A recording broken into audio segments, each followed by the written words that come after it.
Assalamualaikum warahmatullahi wabarakatuh. Di video kali ini saya akan membahas penggunaan format schedule distributed quantity. Setelah sebelumnya saya telah membahas schedule dalam bentuk Gantt chart. Nah, di sheet distributed quantity ini sudah dikoneksi dengan Gantt chart. Jadi data-data yang di kolom ini mengikuti apa yang diinput dari Gantt chart. Nah, tinggal kita sesuaikan di level-levelnya ya. Seperti kita lihat untuk level sipil, kita harus hapus di sini. Ini karena ini ada formula link, kita hapus. Dan juga ini kita hapus. Oke. Sebagai contoh, sheet ini telah dikoneksi dengan Gantt chart. Itu kita sebagai contoh kita untuk pondasi ya. Pondasi ini 400. Kalau kita klik umpamanya 500, maka di sini akan distribusi quantity akan 500 ya. Kita kembali lagi, ini 400, ini 400. Nah, jadi apa yang membedakan sheet ini dengan Gantt chart, yaitu di timeline-nya. Jadi di timeline. Di timeline. Jadi kalau ini adalah sebaran ya. Sebaran distribusi quantity berdasarkan schedule-nya. Untuk mereplace pengertian kolom ini, jadi untuk kolom quantity ini adalah kolom data yang kita didapatkan dari misalnya dari QQS, dan juga sama dengan kolom untuk jumlah manpower. Dan ini adalah data ya yang kita didapatkan jumlah manpower yang ada yang tersedia di lapangan. Nah, saya kira untuk plan ya di distribusi quantity ini cukup simpel karena kita ini sudah terkoneksi dengan Gantt chart. Kita coba-coba untuk memilih option-option yang ada di header. Ini kan quantity berdasarkan monthly. Kalau kita coba berdasarkan weekly, ini kan berdasarkan weekly. Kalau kita coba berdasarkan daily, maka ini berdasarkan daily. Kalau kita berdasarkan month, oke, ini sebenarnya bang. Kita kembalikan ke weekly ya. Nah, saya kira untuk plan ini cukup dimengerti ya. Kita selanjutnya ke fase monitoring. Nah, kita klik monitoring.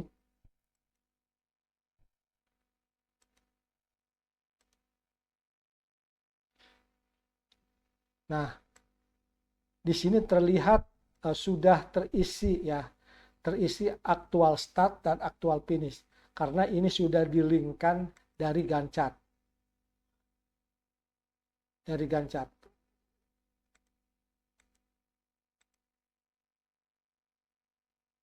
Dari sini. Kita kembali ke distribusi quantity dan selanjutnya mengisi quantity aktual. Sebelumnya saya ingin tunjukkan hubungan sheet ini dengan scope, di mana kalau seandainya kita input quantity maka scope akan berubah. Kita pakai dua window ya, kita ke sini, new window, terus kita ke range vertikal. Di sini berarti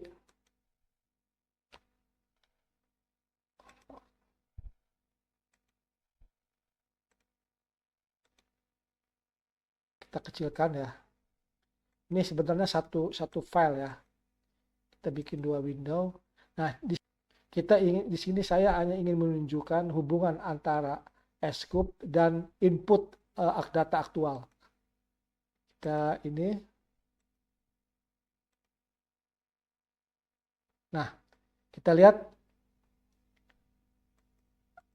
misalkan untuk pekerjaan pondasi 50, coba Anda lihat di paling kiri di scope akan berubah. Nah, lihat ini ada data langsung ya. Ini juga 50, kita supaya lebih cepat 50 sampai 28 April itu di sini. Lihat, berubah semua. Tuh, berubah semua. Ini sampai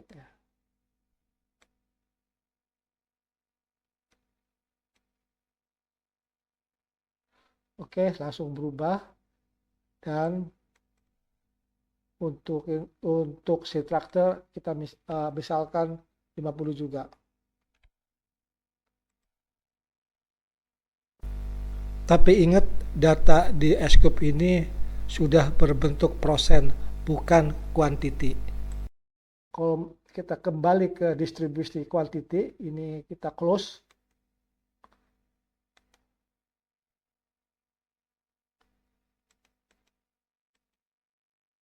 Di distrik quantity. Nah, di distrik quantity ini bahwa di terlihat bahwa di baris A itu ada aktual ya, 50 ini sesuai dengan yang kita input di sheet ini.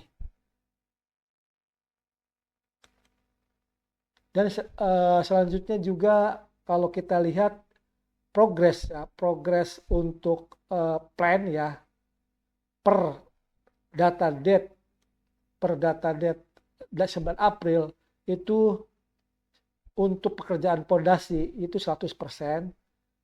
Nah, untuk pekerjaan pasang atap 31%.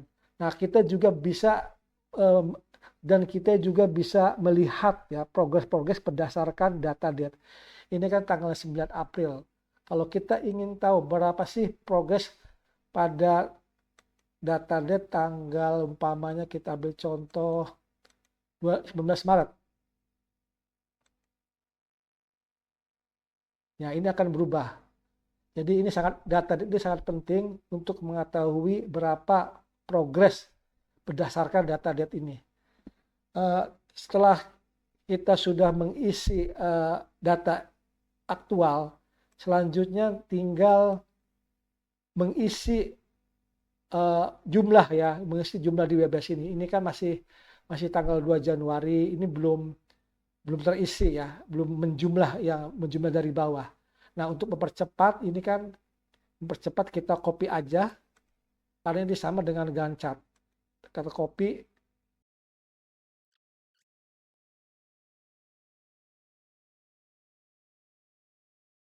setelah sudah menghitung jumlah WBS secara manual di start dan finish, maka selanjutnya saya akan menghitung jumlah formula di WBS untuk persen plan dan persen aktual. Tetapi untuk mempercepat perhitungan saya sudah mengkopinya. Oke, kita mulai, ini plan.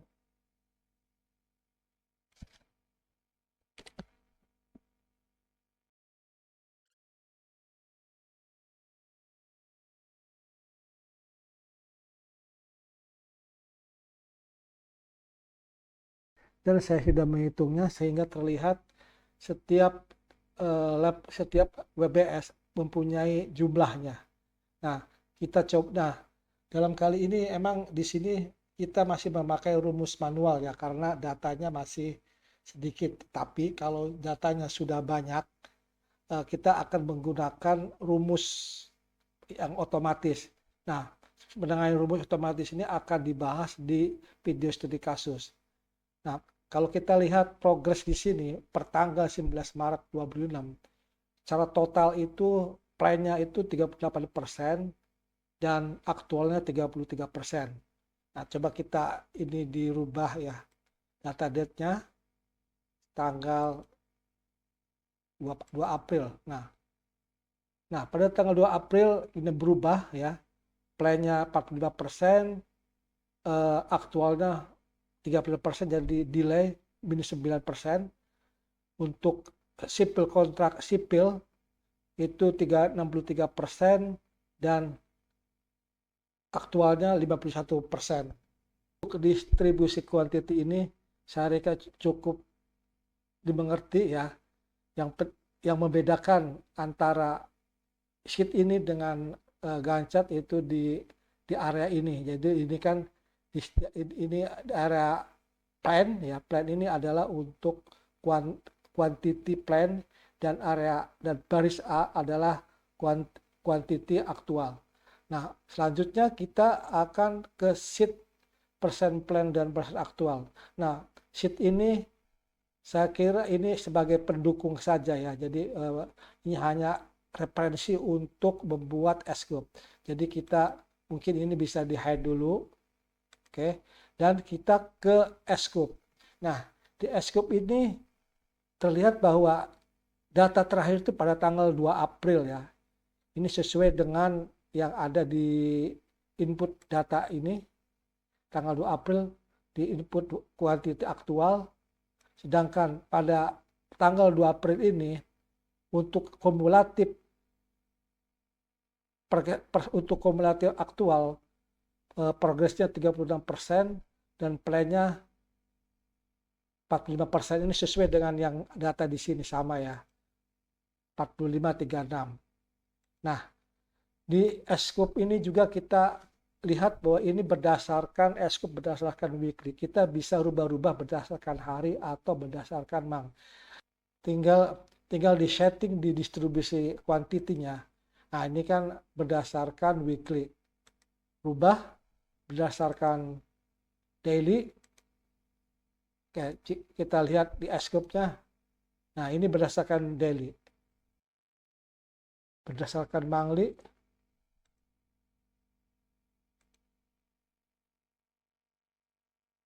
Oke, dengan selesainya video ini, saya berharap Anda bisa membuat schedule dan berdasarkan data-data yang diperlukan dan yang sudah saya jelaskan sebelumnya.